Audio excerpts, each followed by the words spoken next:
Do you appreciate music? Do you like music? Now, isn't that an odd question?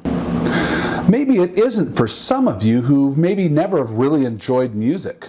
Or maybe you don't like rock music or classical music or jazz or hip-hop. So today, we'll look at appreciating music and what we don't understand about the styles we hate. Coming up.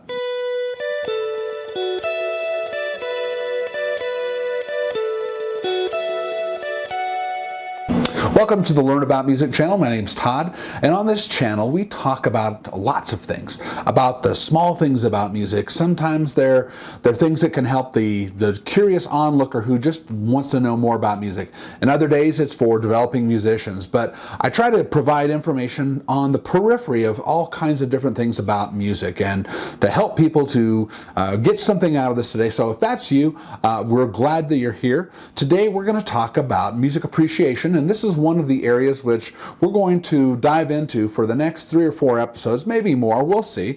And we're going to talk about appreciating music. This seems to be something that many people struggle with. Some people, they may not like music at all, or maybe just certain styles that just drive them nuts. They're like, can't stand that. That's not for me. So in this new series, we're going to start off this series and we're going to examine why it is that some styles of music we don't have an understanding of. We just don't get it. Why in the world does anybody like that kind of music? And we're going to look at the different people who enjoy these different styles of music and try to examine what there is to offer in each of these styles of music. Let's get something straight though. Music appreciation isn't about me trying to force you to like something you don't like. That's not the point at all. It's about understanding these styles of music and keeping them in perspective against what our own preferences are. So in appreciating music, it's really as much about understanding ourselves as it is about appreciating a style of music. So what do I mean by that? I mean that there are certain elements of every style of music which makes us either love the music or hate the music. And so here's a list of some things that you can use as a sort of a barometer to decide whether you like certain styles of music or not, so that you can identify those things. And if we know what we like about the styles we do like, it also gives us some perspective against the things we don't like as well. So some of these things that are out there are generational differences. I know that there's some people who are in their 20s by the time 1950 hit. They struggle with it liking rock music. It just doesn't make sense to them.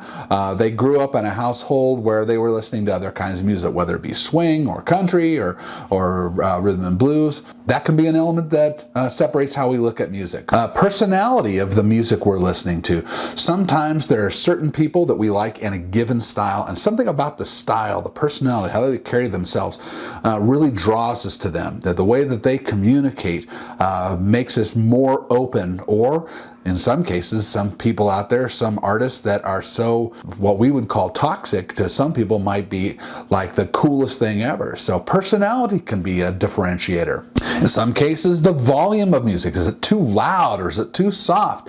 Those kinds of things. Sometimes for younger people, many of them want to hear louder pounding music. They want to feel it as the music hits them in the chest. Also, it might be something, a generational thing where you have people who, everybody in your group, your people group, all listen to certain styles of music, and you like being part of your people group, and that draws you to listen to those kinds of things. That's sort of what popular music is by definition. It might be that in certain styles of music, it's how the music makes you feel. And so in certain things, I know for my father, he likes jazz. He's not into the mechanics of jazz and how it works. He likes the feeling of it. Same thing with country music.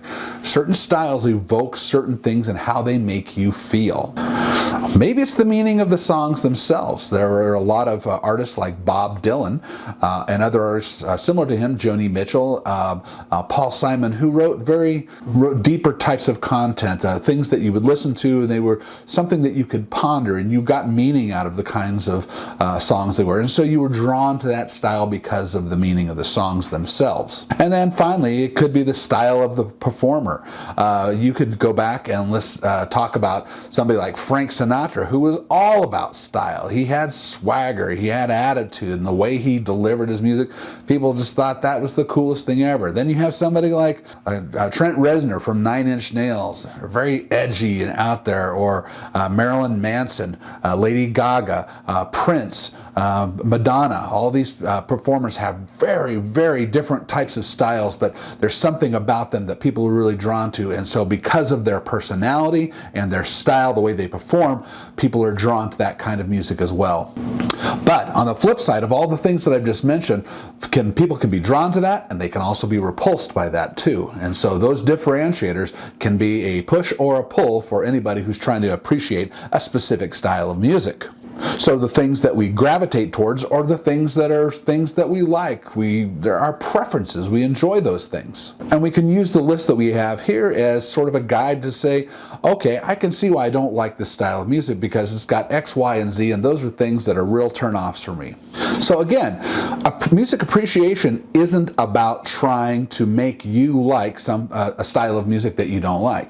It's about trying to come to an understanding about the style, what makes it up, why certain people like it, listening to the examples within that style that really make it stand out as a style of music, and try to say, hey, I get where they're coming from. Not for me, but I can get where they're coming from. So in this series of videos, for some of you, this is really going to be more of a deep examination of what you like, who you are, what kinds of things feed you, because also music is an escape for many, many people. They put it on, they want to escape from the day's troubles. Maybe it just whisks them away. Maybe it refreshes you. Maybe it gives you strength. Maybe it makes you feel emboldened to go out and take on new things. And I think a music appreciation, if you are traveling the world or you're working with other people who have different preferences, it's good to have an understanding of why people appreciate those kinds of music. And it kind of brings us together when we have understanding. So for some of you, as we get through this series of videos, as we talk about each of these different styles, it might just be something for you to say, okay, I've got a little bit better understanding and I can respect that even though I don't like it. And for some of you musicians, this might be an examination for you so that you can go out there and emulate these styles if you're put in a situation where you've got to be able to play country for a gig or a recording session, or at least you can emulate some style of jazz or hard rock. You know some of the defining elements of that so that you can be a better overall musician as you approach what you're doing. So the question of the day is, what style of music drives you crazy that you wish you could understand so it just didn't turn you off so much? Put those comments down below. Really appreciate all of your feedback here. We want to have a dialogue here on the Learn About Music channel. And again, if you like the video, please click it. If you don't like it, let me know that too. I always appreciate your feedback. And we'll see you next time. I'm Todd. I'm 6'5", 220, and cut like a piece of granite. See you next time.